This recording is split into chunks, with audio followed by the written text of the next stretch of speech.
اور اللہ تبارک و تعالیٰ 19ویں پارے میں ارشاد فرماتا ہے ہم نے ٹھہر ٹھہر کے قرآن مجید کو نازل کیا ہے تاکہ اس کے پڑھنے اور سمجھنے میں آسانی ہو۔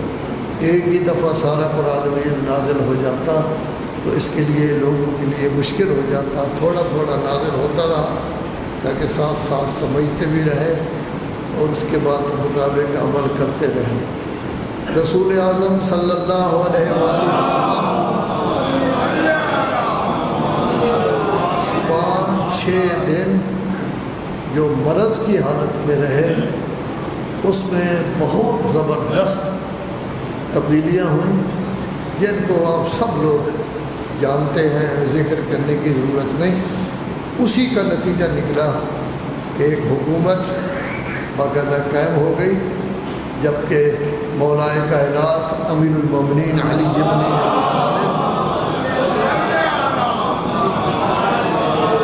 اور ان کے ساتھ 5-6 آدمی بنی ہاشم کے یہ غسل و کفن دفن میں مشغول رہے اور وہاں باقاعدہ حکومت قائم ہو گئی۔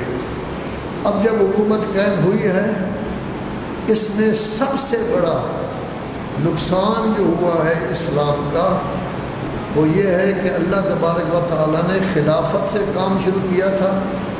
حضرت آدم کو پہلے خلیفہ کہا گیا ہے، نبی بعد میں کہا گیا ہے۔ خلافت سے شروع کیا تھا، حضرت داؤد کو بھی خلیفہ کہا گیا ہے، اور پھر بعد میں امام زمانہ عجل اللہ تعالیٰ فرجہ الشریف کا تذکرہ 18واں پارہ سورہ نور میں خلافت کے عنوان سے ہے۔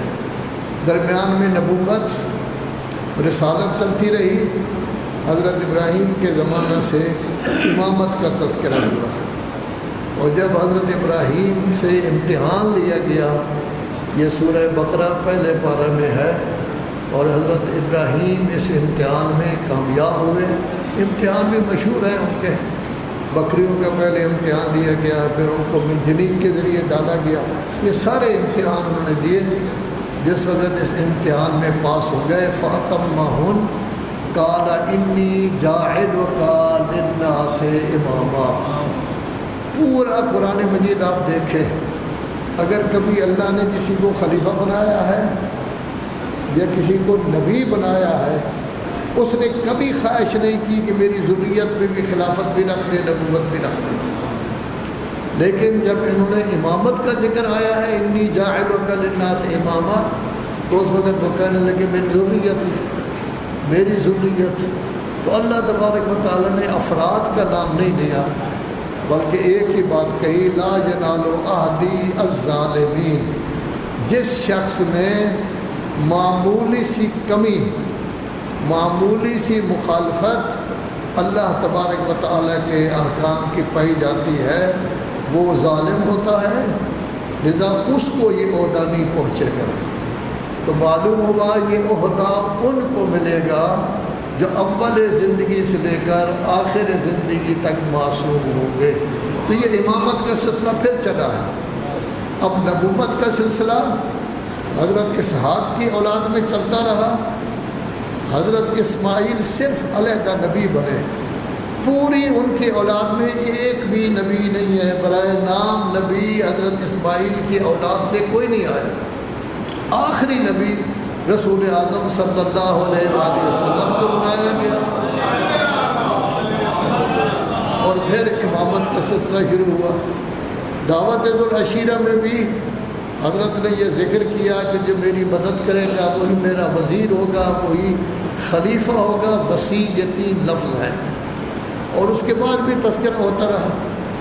پھر اس کے بعد آیا تطہیر آئی، اس میں بھی پنجتن پاک ہی تھے، ان کے علاوہ اور کوئی نہیں تھا۔ کوئی ہو سکتا ہے یا نہیں ہو سکتا اس سے ہمیں بحث نہیں، ہمارے برادران بڑے زور لگاتے ہیں فلاں ہیں، لیکن نام کسی کا آج تک نہیں آیا کہ اس چادر میں کون تھا ان 5 کے علاوہ، کسی ایک کا بھی نام نہیں آیا، آج تک نہیں آیا۔ اور پھر انہی 5 کا تذکرہ مبالغہ میں ہوا۔ وہاں تو ساری دنیا نے دیکھا، مدینہ والوں نے دیکھا کہ وہاں صرف پنجتن پاک ہی گئے، رسول اللہ گئے، اور ان کے ساتھ 4 ان کے نور میں جو شخصیت شریک تھی وہ ان کے گئے۔ آیہ بلغ میں بھی ولایت مولا کائنات کا تذکرہ ہوا۔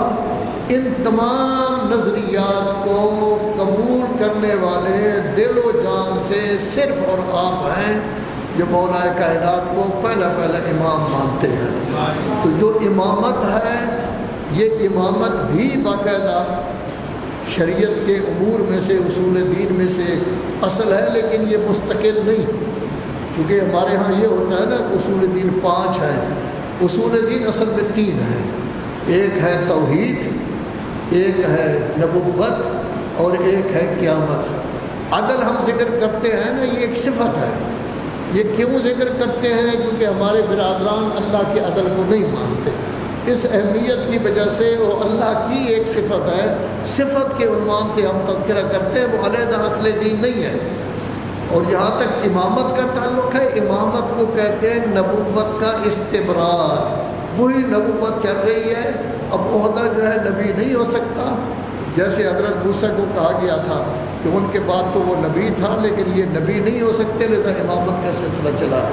تو امامت استمرار نبوت ہے، عدل صفت اللہ تبارک و تعالی ہے۔ اس امامت کو ان لوگوں نے تسلیم نہیں کیا۔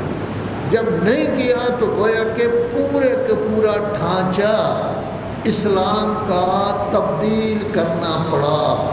اور پہلے جو نماز تھی اس میں بھی تبدیلی ہوئی، ان کے اوقات نہیں، نماز میں تبدیلی ہوئی، اذان کے کلمات میں تبدیلی ہوئی، نماز کے کچھ کلمات میں، لیکن بنیاد ایک ہے، کوئی بنیاد میں فرق نہیں ہے۔ جو بنیادی چیزیں ہیں ان میں کوئی فرق نہیں ہوئی، لیکن تھوڑی تھوڑی تبدیلیاں ہر جگہ جو ہے وہ کی گئی۔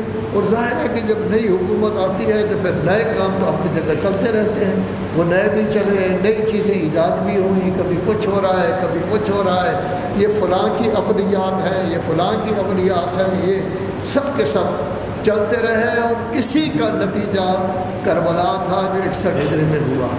وہ نتیجہ اتنا بڑا تھا، اتنا بڑا نتیجہ تھا کہ اس نتیجہ نے آپ لوگوں کو اور اہل بیت کے نام کو زندہ رکھا ہے۔